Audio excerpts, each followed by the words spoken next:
High, last ভিডিওতে বলেছিলাম birthday পার্টিতে যাচ্ছি, তো সেখানে এই যে প্রীতি আর পূজা কিন্তু সেম সেম ড্রেস পরে চলে এসেছে। আমরা পৌঁছে গেছি বার্থডে গার্লের বাড়ি। এই যে রিঙ্কিরই বার্থডে সেলিব্রেশন ছিল সেদিন। তো গিয়ে আমাদের তরফ থেকে ছোট্ট উপহারটা দিলাম। আর প্রীতি ঘুরতে গেছিল ভাইজাগ, তো ওখান থেকে আমাদের সবার জন্য ব্রেসলেট নিয়ে এসেছে। তো সেটাই দিয়ে আমরা কিন্তু বসে পড়েছি একদম জমিয়ে গল্প করার জন্য। ট্রুথ অ্যান্ড ডেয়ারের কার্ড নিয়ে আমরা বসে পড়েছি খেলতে। আর অনেক দিন পর জানো তো আমরা একসাথে হয়েছি, তো মজা তো ডেফিনেটলি হয়েছে। আর প্রীতির ডেয়ারে পড়েছে গান, সেই গান শুনে আমরা হেসে পাগল। আর পূজার পড়েছিল চোখ বন্ধ করে জিনিস খোঁজা, যেটা ও কিন্তু জিতে গেছে। দাঁড়াও আমার ডেয়ার কি ছিল বলো তো? মুখে জল নিয়ে একটা মুভির নাম বলতে হবে। সৌভাগ্যবশত সেটা পূজা বুঝতে পেরেছে। যাই হোক, আমি হারিনি। আর তারপরে এই যে রিঙ্কির সেলিব্রেশন কিন্তু শুরু হয়ে গেছে। তো এখানে কেক কাটিং হলো, আর এদিকে মিঠু আর আকাশদাও কিন্তু চলে এসেছে।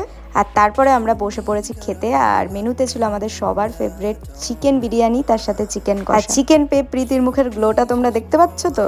আর হ্যাঁ, এই যে মহান ব্যক্তিটাকে তোমরা দেখতে পাচ্ছ, এটা বছরে একবারই দেখতে পাবে, এই অনুষ্ঠান ছাড়া আমাদের সাথে আসে না। যাই হোক, ওটা হচ্ছে জয়। তো আমরা পেট ভরে খাওয়া দাওয়া করছি, এবার বাড়ি যাওয়ার পালা। আর এটা হচ্ছে জয়ের বউ তানিয়া। জানি না কেন, কিন্তু আমরা একসাথে হলেই টাইমটা যেন খুব তাড়াতাড়ি কেটে যায়। তো যাই হোক, চলো পরবর্তী ব্লগে দেখা হচ্ছে। সবাই খুব ভালো থেকো।